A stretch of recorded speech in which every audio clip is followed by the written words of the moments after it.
안녕하세요. 저는 이제 30대 중반에 접어든 여성이랍니다. 하려는 이야기가 우리 친정에 관한 이야기다 보니 좀 부끄럽기도 하지만 용기를 내어 이야기해 보기로 했어요. 우선 저는 어머니와 아버지 슬하의 두 남매 중 둘째랍니다. 위로 오빠가 하나 있죠. 저희 엄마 아버지는 평가하자면 뭐랄까 아주 계산에 밝은 분들이었어요. 돈에 민감했고 그만큼 다른 사람에게 인색했답니다. 단 한 사람, 오빠한테는 지나칠 정도로 후했어요. 오빠는 할아버지, 아버지에 이어서 3대 독자인 아들이었어요. 그러다 보니 오빠는 어렸을 때부터 금이야 오기야 컸죠. 뭐든지 오빠가 먼저였고 저는 집안에서 거의 존재감이 없었어요. 제가 어렸을 때 할머니가 점을 보신 적이 있었는데 제가 오빠의 앞길을 막을 존재라고 낳지 않는 것이 좋았을 것이라고 했대요. 부모님과 할머니는 그 점쟁이의 말을 아주 확실한 것으로 믿어버린 것 같았어요. 그래서 저는 마치 길에서 주워온 아이처럼 살았거든요. 초등학교를 다니던 시절인 어린 시절부터 부엌 심부름을 하며 자라야 했어요. 초등학교 시절 얼마나 먹고 싶은 것도 많고 갖고 싶은 것도 많은 시절인가요? 저는 먹을 것 하나, 갖고 싶은 것 하나 제대로 먹고 가질 수가 없었어요. 우리 집은 부유하지는 않았지만 그렇다고 해서 남에게 아쉬운 소리 할 만한 집안은 아니었는데도요. 경수가, 오빠가 잘 돼야 우리 집안이 잘 되는 거지. 너는 중학교 졸업하고 아르바이트해서 집안에 좀 보태라. 그리고 오빠가 좋은 대학에 가도록 다들 노력하자꾸나. 중학교밖에는 보내주지 않겠다는 청천벽력 같은 말이었죠. 저는 대학은 꿈도 안 꿨지만 그래도 고등학교는 보내줄 줄 알았어요. 결국 저는 고등학교 진학을 포기했고 근처 편의점에서 일하면서 고등학교를 혼자 힘으로 마치기로 했죠. 밤낮 교대 근무를 하면서 남는 시간에 열심히 공부했어요. 반면에 오빠를 대학에 보내기 위해 엄마 아빠는 별별 노력을 다 하더라고요. 과외 선생을 붙인다, 비싼 학원에 보낸다 등등 할 수 있는 일은 다 했답니다. 그런데 오빠는 이미 공부든 뭐든 스스로 하는 일에는 익숙하지 않았죠. 공부라고 해서 뭐가 다를 게 있겠어요. 스스로 할 의지가 없는 사람에게 과외 선생도 비싼 학원도 도움이 되지 않았답니다. 백약이 무효였지요. 저는 집안에서 전혀 지원을 받지 못한 채로 편의점에서 아르바이트를 해가면서 고등학교를 검정고시로 마쳤어요. 몇 년의 노력 끝에 지방이지만 교대에 입학하게 되었죠. 그리고 3번을 도전한 끝에 임용고시에 붙었어요. 너도 이제 집에 돈을 좀 내놔야지. 지금까지 키워준 것이 있는데 돈이 없는 것도 아니고 이제 버니까 집에 생활비 내놔라. 너도 조금 쓸 돈은 필요할 테니 한 20만 원 빼놓고 나머지는 집에 내놔라. 엄마는 제가 선생님을 시작하고 첫 월급날부터 제 돈을 노리더군요. 엄마가 어떻게 나한테 집에 생활비를 내놓으라고 하는 거예요? 나 어렸을 때부터 집안의 식모나 다름없이 컸어요. 고등학교 공부도 안 시켜줬잖아. 편의점에 취직할 때 미성년자라고 취직 안 시켜준다는데 부모 동의 받아오라니까 엄마 얼른 도장 찍어주던데요. 그 돈까지 달라고 했으면 지금 달라고 하면 안 되지. 설마 그 도장 찍어준 대가로 생활비 내놓으라는 거예요? 엄마가 저한테 해준 게 대체 뭐가 있다고 돈을 내놓으란 거예요. 엄마의 요구를 거절했어요. 그리고 아예 집을 떠나서 학교 근처에 자취방을 하나 구했죠. 집을 벗어나니 정말 세상이 자유롭더군요. 그러나 돈을 요구하는 엄마의 연락은 집요하게 계속되었어요. 오빠는 왜 나가서 아르바이트도 못한대? 오빠한테 나가서 일해서 집에 돈 내놓으라고 하세요. 분명 말하는데 나는 한 푼도 못 줘요. 오빠는 도대체 무슨 생각인지 매일 집에서 빈둥빈둥 프로야구나 보면서 시간을 보내는 것 같더군요. 엄마의 생활비를 요구하는 방식은 이제 아주 노골적이었죠. 어느 날 제가 퇴근을 하려는데 학교 앞에서 엄마가 기다리고 있더라고요. 제가 그렇게 거부하는데도 또 씨알도 안 먹힐 요구를 하더군요. 오빠가 어떤 괜찮은 직장의 면접을 보아야 한다며 면접에 입고 갈 명품 양복을 사달라고 말이죠. 그런데 놀랍게도 상무직함의 자리라죠. 그리고 요구하는 양복의 가격이 거의 200만 원에 육박하는 양복이었고요. 헛웃음이 나올 수밖에 없었어요. 절대 안 된다며 거절하긴 했지만 절대로 정상적인 회사는 아니다 싶었는데 나중에 알고 보니 어떤 술집이었어요. 술집의 술 상무 자리였죠. 하긴 술 좋아하고 담배 많이 피우고 오빠에게 딱 맞는 자리라는 생각은 들었죠. 그러던 중 퇴근 후 엄마가 웬일인지 사근사근한 목소리로 집으로 오라고 하더라고요. 또 돈 얘기겠지 싶어서 가기 싫었지만 인사할 사람이 와 있다고 하기에 억지로 집으로 갔어요. 얘, 인사해라. 네 옳게 될 사람이야. 얘가 우리 딸인데 일이 잘 풀려서 선생님이지 뭐니? 서로 인사들 해라. 시누이 옳게 될 사이들 아니냐. 아마 우리 딸이 결혼할 때 많이 도와줄 거다. 오빠가 일하는 그 술집에서 일하는 사람인지 아니면 손님이었는지 모르겠지만 그 술집에서 만난 사이라고 하더군요. 이번에는 오빠의 결혼 자금을 끈질기게 요구했어요. 하지만 저는 축의금 봉투 하나만 전달하고 제 역할을 끝냈죠.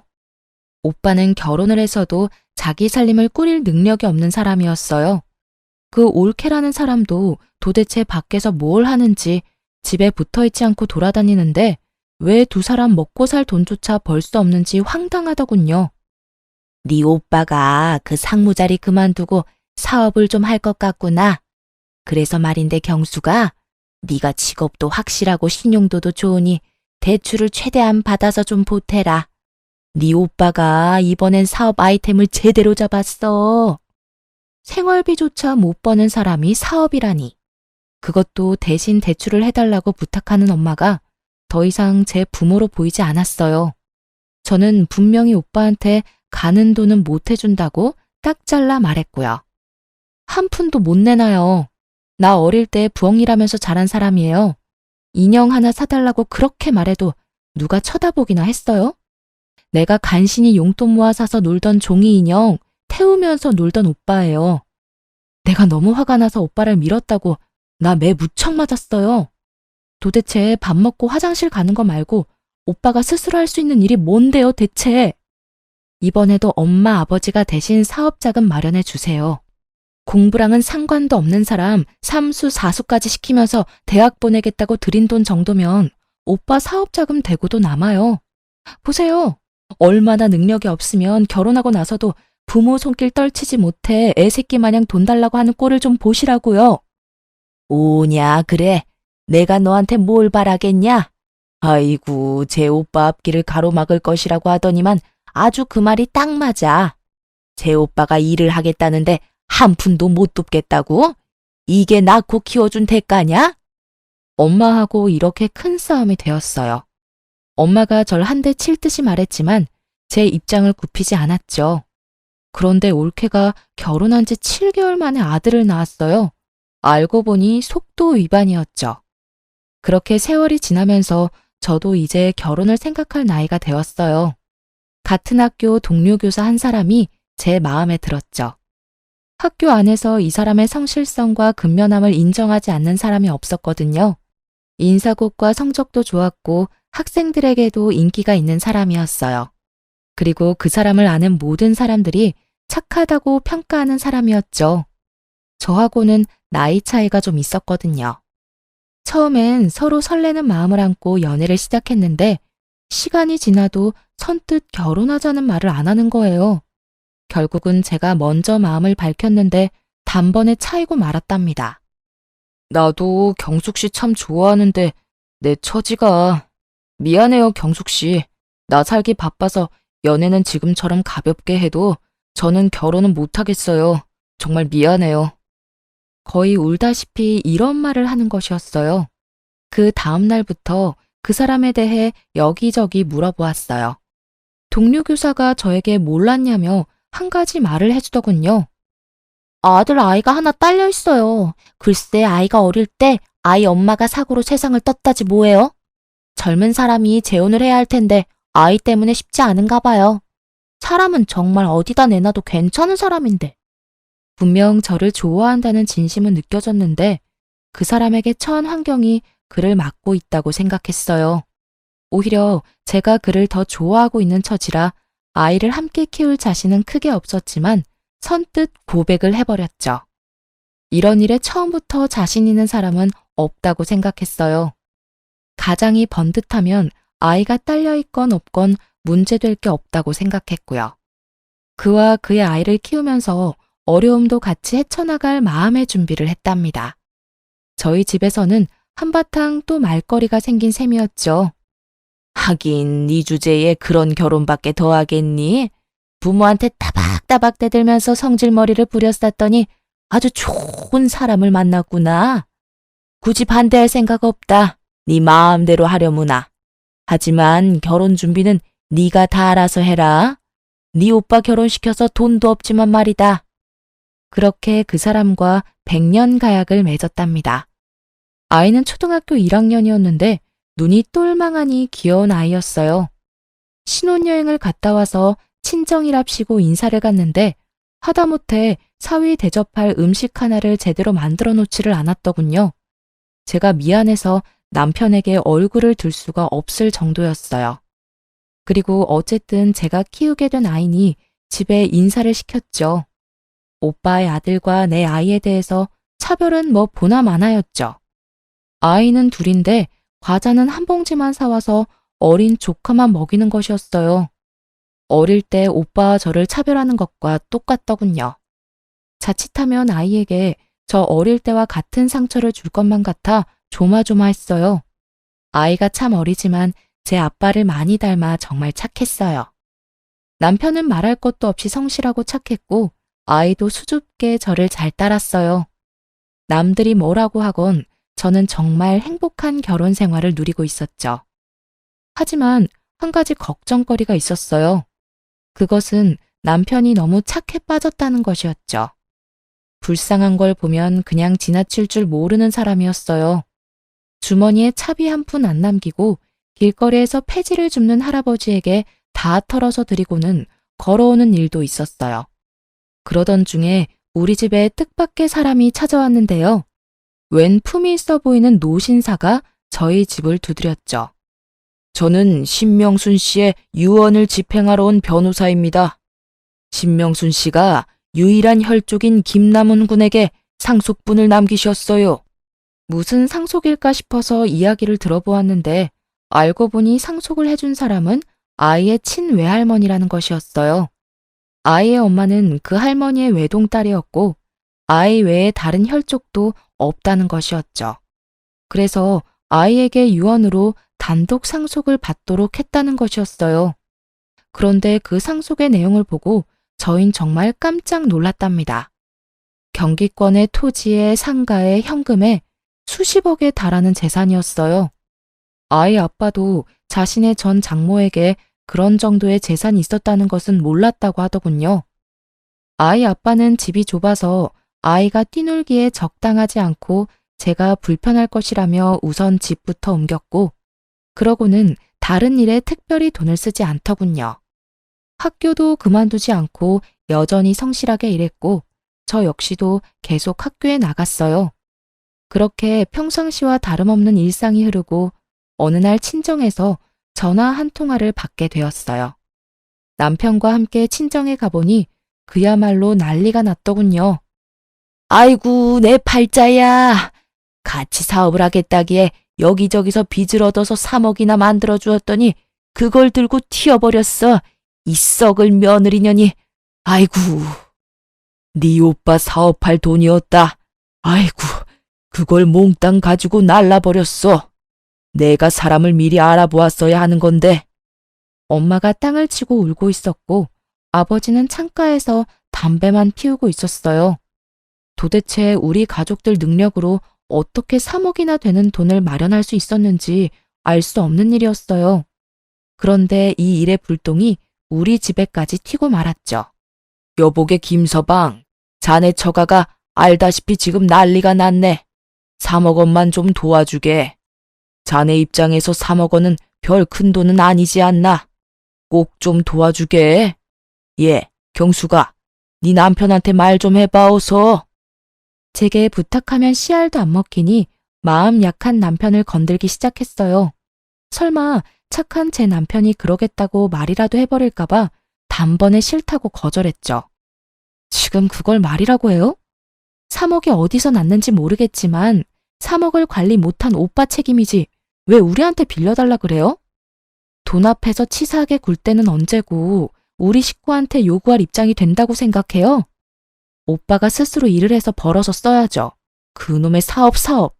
사업할 주제도 안 되면서 그저 남 밑에서 일하기 싫어서 그깟 사장 소리 들으려고 사업하는 거 정말 우습지도 않아요? 올케라는 사람, 그 사람도 술집에서 만났다며. 그럼 이런 일 일어날 줄 몰랐다는 게 말이 돼? 앞으로 이 지긋지긋한 집이랑 인연 끊을 테니까 돈 빌려달라는 말 다시 꺼내기만 해봐. 그리고 우리 남편한테 몰래 연락해서 돈 달라고 압박 주기만 해봐요. 그땐 진짜 가만 안 있어. 다 뒤엎어버릴 테니까.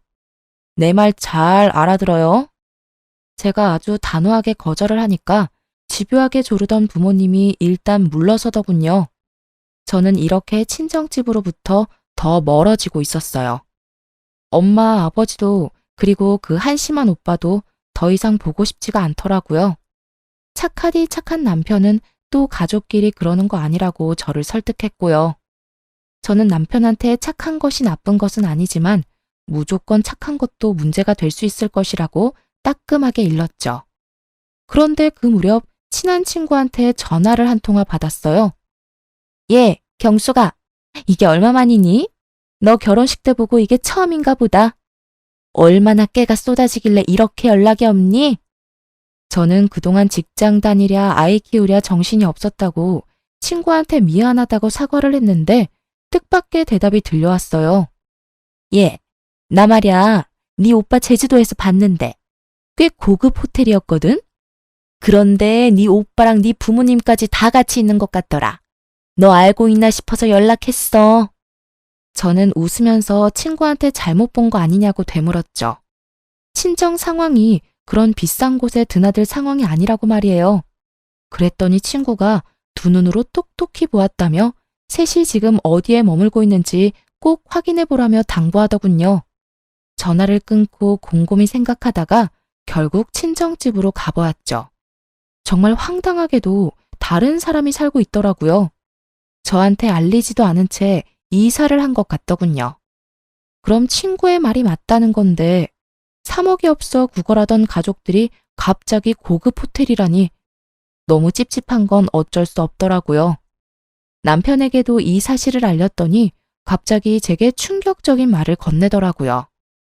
여보, 갑자기 가족들이 전부 이사를 간 거 있죠? 아무리 연 끊고 살겠다고 내가 먼저 말은 했지만 이사 간 것도 말 안 하고 연락 두절된 게 가족이라고 할 수 있을까요?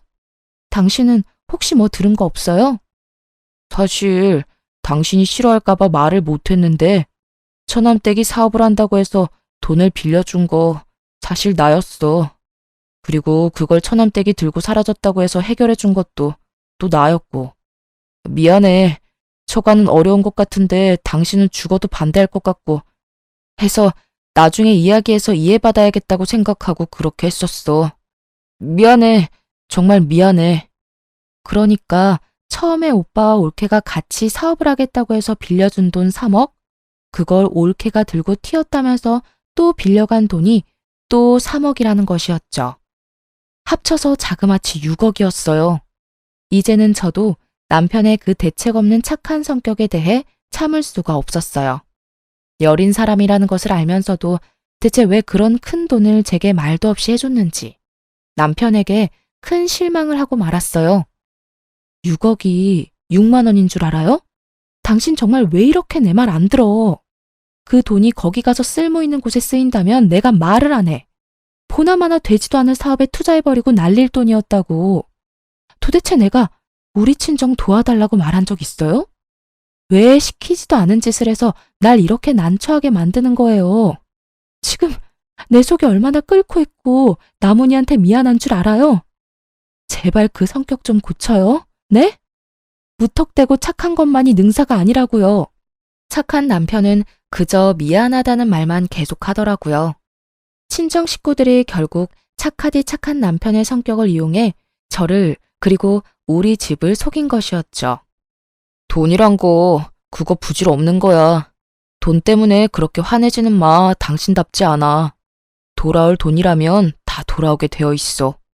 어쨌든 그냥 드린 건 아니고 빌려드린다고 분명 말했으니 일평생을 두고 천천히 받으면 될 거 아니겠어?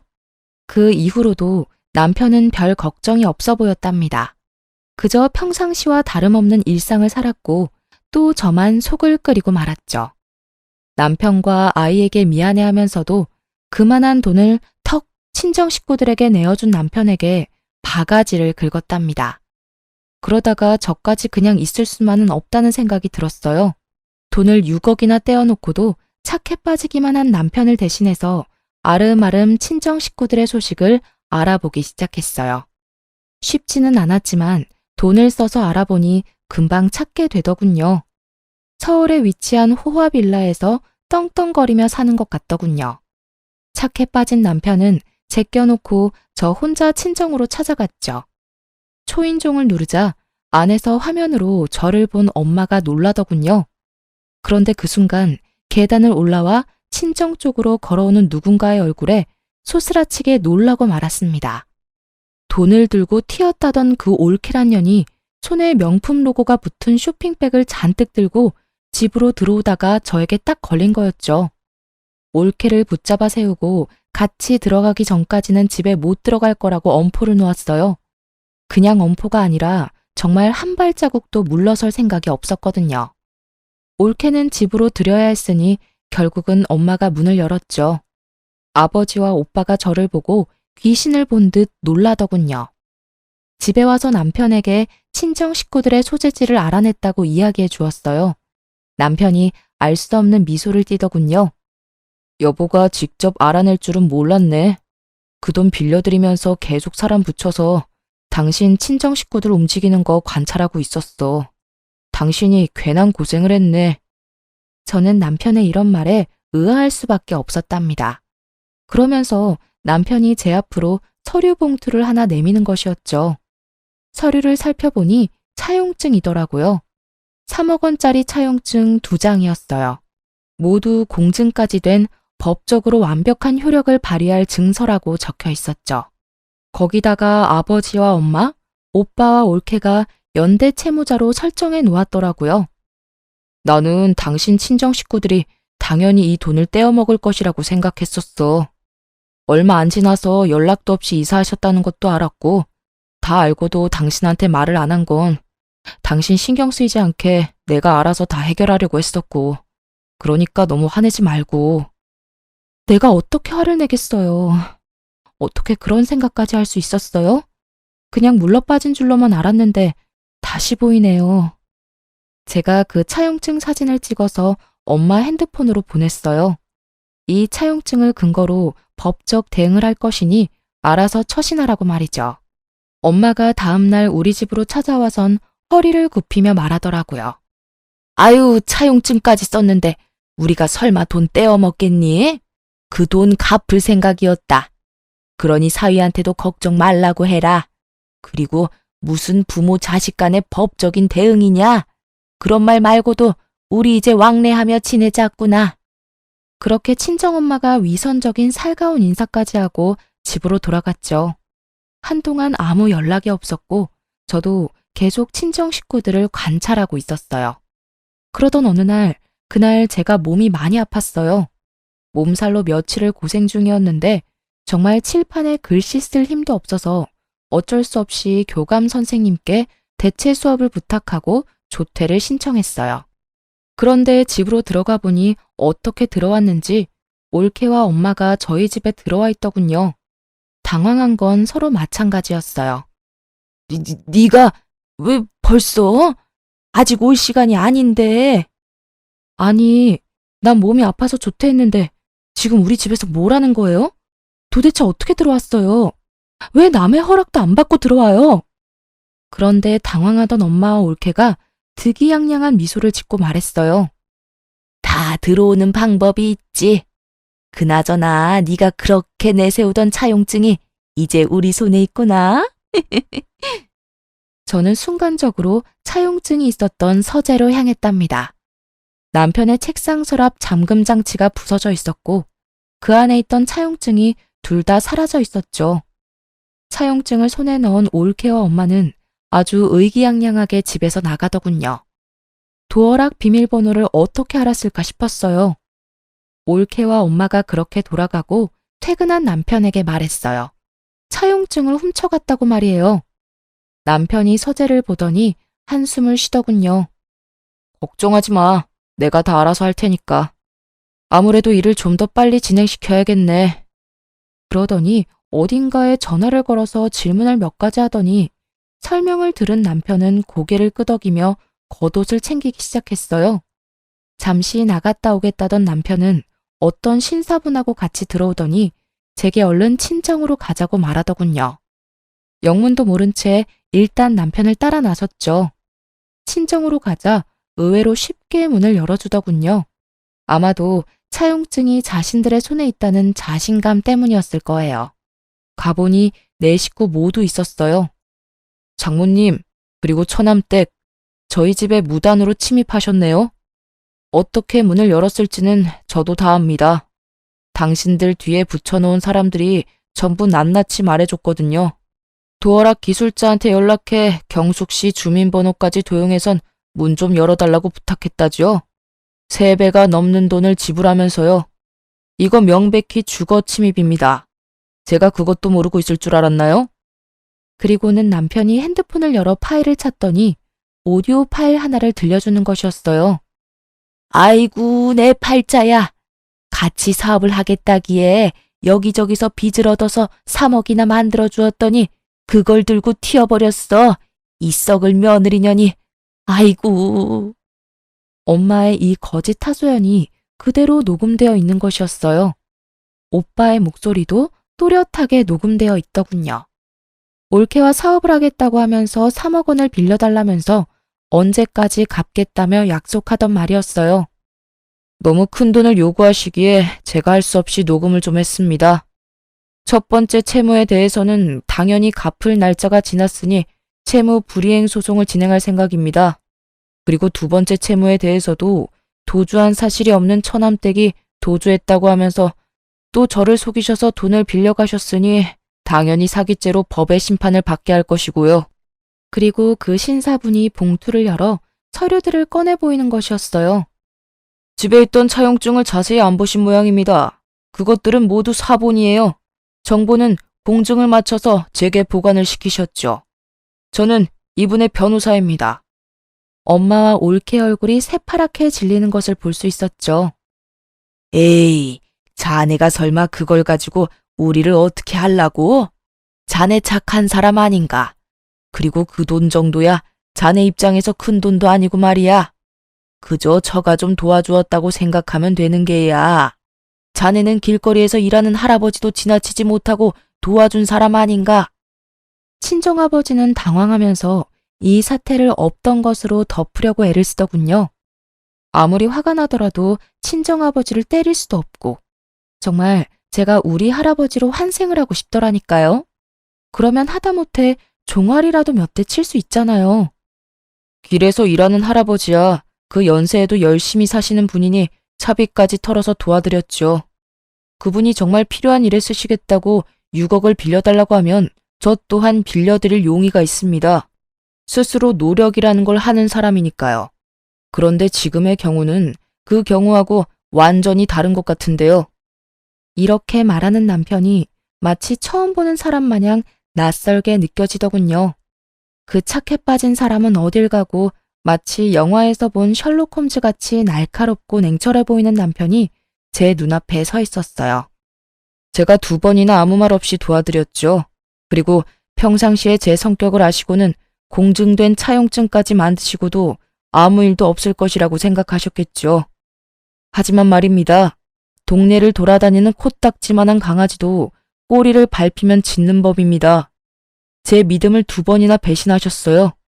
만일 정말로 처남과 처남댁이 사업을 할 돈이었고 그걸 처남댁이 들고 사라졌다고 한다면 저 이 차용증 사용하지 않았을 겁니다.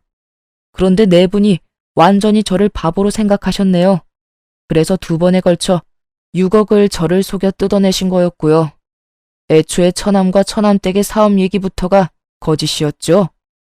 엄마는 훔쳐낸 차용증이 사본이라는 것을 알고는 이성을 잃고 씩씩거렸죠. 거실을 이리저리 돌아다니면서 분을 삭히려고 하는 것 같았어요. 오빠랑 올케는 무릎까지 꿇고 천처를 부탁한다며 애절하게 빌더라고요. 우는 소리 듣기 싫었던 저는 코웃음 치며 말했죠. 점쟁이가 오빠 앞길을 제가 막을 것이라고 했다더니 그 말이 정말 맞네요. 저는 선처해달라고 말할 생각이 없어요. 감히 사기를 쳤으니 혼 좀 나야죠. 그런데 제 말을 들은 엄마가 이성을 잃고 제 머리채를 잡고 흔드는 못 볼 꼴이 벌어졌죠. 남편이 뒤늦게 떼어놓으려 하는데도 엄마는 정말 있는 힘을 다해서 매달리더라고요. 도저히 뿌리칠 길이 없을 정도로 힘이 강했어요. 그 순간 하필이면 함께 데리고 온 아이가 부딪혀 벽에 튕겨지고 말았어요. 아이를 맡길 마땅한 곳이 없어서 함께 온 것인데 방 안에 들어가 있으라고 일렀더니 어른들 고함 소리가 들리자 무서워서 나온 것이었죠. 부딪힌 머리 쪽에 피가 보였고 피를 보더니 엄마도 흠칫하는 것 같았죠. 저 아이가 내 집을 함부로 드나들 때부터 기분이 안 좋았어. 건방지긴. 경숙이 너하고 피는 한 방울도 안 섞였는데 똑같구나. 어찌나 맹랑하고 당돌한지 아주 볼 때마다 똑같다 싶었다니까. 아이에게 정말 눈물이 날 정도로 미안했어요. 급히 119를 불렀고 응급실 한편에 누운 아이의 손을 잡고 울음을 터뜨리고 말았어요. 나문아, 엄마가 미안해. 정말 미안해. 우리 나문이 잠깐만 병원에 있으면 집에 갈 수 있다고 의사 선생님들이 그러셨어. 갑갑해도 잠깐만 누워있자. 응? 다행히 뇌나 머리뼈에는 이상이 없다고 하더군요. 하지만 봉합수술을 했어요. 상처가 깊었고 꽤 많이 꿰맸다고 의사가 말하더군요. 저는 아이의 침대 곁 의자에 앉아 아이의 손을 꼭 붙잡고 계속 서러운 울음을 울었답니다. 그런데 남편이 이제야말로 화가 제대로 난 것 같았어요. 남편이 말하더군요. 다른 건 다 참아도 내 가족에게 함부로 하는 것은 못 참겠다고요. 당연히 민 형사상의 책임을 모두 묻겠다고 했죠. 남편은 우선 우리 집에 허락 없이 도어락 기술자를 속여서 들어온 일에 대해서 주거 침입으로 엄마 올케를 경찰에 고소했어요. 그리고 채무에 대한 연대 책임을 지고도 상환을 하지 않는 가족 모두를 가장 형벌이 센 사기죄로 고소했죠. 아버지가 그제야 당황하기 시작하는 것 같았어요. 3억 원은 가지고 있는 땅 팔아서 먼저 갚으마. 그러니 네 엄마부터 합의해주면 안 되겠니? 자식이 어떻게 부모를 범죄자로 만들 수 있겠어? 너 그러면 안 된다. 어떻게 머리채 한번 잡았다고 고소한다는 게 말이 되니? 착한 사람이 화가 나면 더 무섭다는 말이 있죠. 남편이 딱 그랬답니다. 2번이나 자신에게 사기친 것에 더해 우리 집에 무단으로 침입했고 그것도 모자라 다른 가족들이 보는 앞에서 잘못도 없는 제 머리채를 잡은 일에 화가 많이 났더군요. 물론 아이의 사고에도 화를 내고 있었고요. 이렇게 형사상 고소에 이어서 이제 민사상으로 돈을 돌려받기 위해 만들어둔 완벽한 서류를 가지고 차분히 소송을 진행했답니다.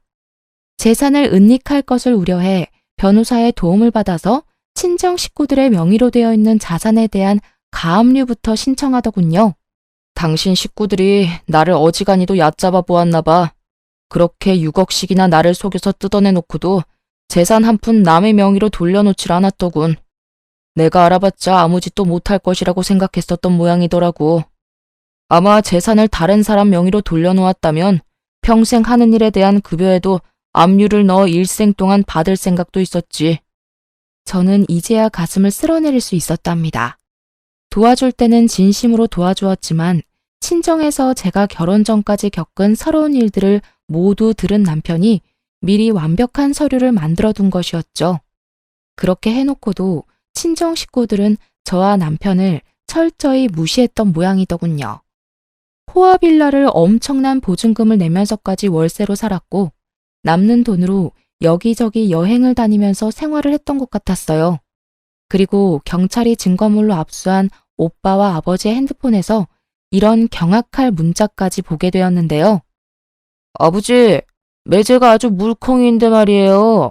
이번엔 어떤 이유를 대고 돈을 달라고 할까요? 엄마 아버지가 빚에 쪼달리고 있다고 하니까 3억 원을 선뜻 내놓았잖아요. 이번엔 아주 아버지가 불치병에 시달리고 있다고 할까요? 그래, 그것도 좋은 생각이구나. 그것도 아주 돈 많이 드는 고해감에 걸렸다고 해봐. 그러면 아마 그 물컹이가 지갑을 또 열 거다.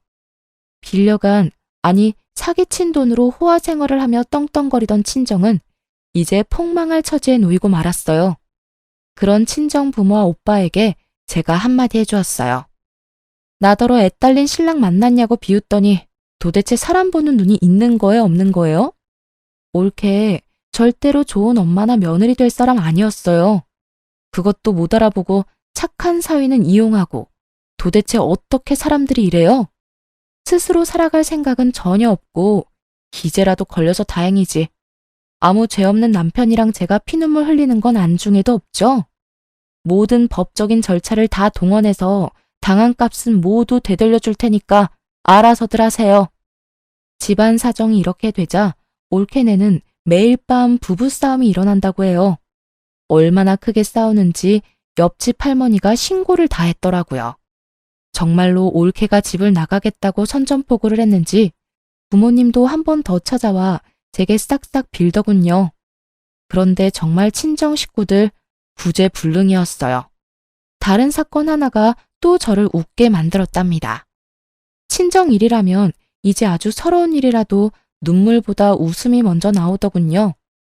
올케와 오빠가 물건을 집어던지며 싸우다가 조카 아이가 다쳤다더군요. 그런데 아이가 다치자 병원으로 데려갔고 그 과정에서 아이의 혈액형을 알게 되었는데 B형이라고 나왔대요. 오빠와 올케는 혈액형이 모두 O형이라고 했어요. 결국 조카가 오빠의 친자식이 아니었다는 것이었죠. 오빠가 올케에게 아이를 데리고 나가라고 또 한바탕 전쟁이 났다죠. 엄마와 아버지가 올케를 내쫓았다더군요. 올케에 대한 주거 침입건은 여전히 조사 중이었는데 뜻밖의 사실을 알게 되었는데요. 올케가 먼저 만나던 남자가 있었는데 결혼은 하지 않고 동거를 했었나 봐요. 아마 아이의 친부되는 남자였겠죠. 올케가 그 남자에게서 돈을 빌렸는데도 갚지 않자 이 남자가 고소를 했고 사기죄로 유죄 판결을 받은 전력이 있다고 했어요. 이런 사실이 드러나자 올케는 도주의 위험이 있다고 경찰이 여겼는지 구속수사로 전환시켜 착실히 조사받고 있는 중이고요. 그 여자 처음 본 순간 어떤 사람인지 제가 딱 알아보았죠. 시집에 인사하러 온 여자가 짧은 치마에 화장은 또 어찌나 진한지 화장 두께가 1cm는 될 것 같았거든요. 오빠나 올케나 독인 객인이라고 생각했었죠. 우리 아이의 상처는 빠르게 아물고 있었지만 제 친정에 대한 마음은 식구들 앞에서 제 머리채를 잡던 그 순간에 아주 완전히 닫혀버렸죠. 저는 이제 친정과는 확실히 절연했고요.